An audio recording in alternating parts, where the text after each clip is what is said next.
Dopo l'autopsia e il nulla osta per celebrare il funerale di Stefano Angonese, il ragazzino travolto e ucciso da un'auto guidata da un 23enne di Cartigliano, la comunità di Tortima di Lusiana Conco si sta attivando per organizzare una serie di momenti di ricordo di questo bambino tanto amato.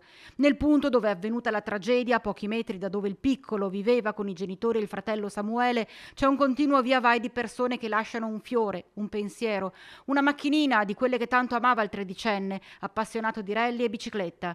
E proprio lunedì pomeriggio, in occasione del funerale, gli amici di Stefano si stanno attivando per ricordarlo alla grande, come ci ha ricordato l'altro giorno il papà Moreno. Adesso voglio presentare al suo funerale appassionati di rally, portano le macchine di rally,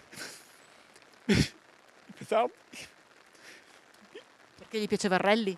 rally, petardi e moto. E fanno un show con le moto anche arriva. Gli amici vogliono fare. Quindi sarà una gran giornata, Sì, sì, dobbiamo vederla così, sì, una grande giornata giornata. per Ci Stefano. hanno chiesto permesso se possono fare, sparare dei petardi a onore suo, arrivare con le moto, portare delle macchine a rally. E le macchine a rally abbiamo detto già di sì. Adesso diciamo i petardi sì.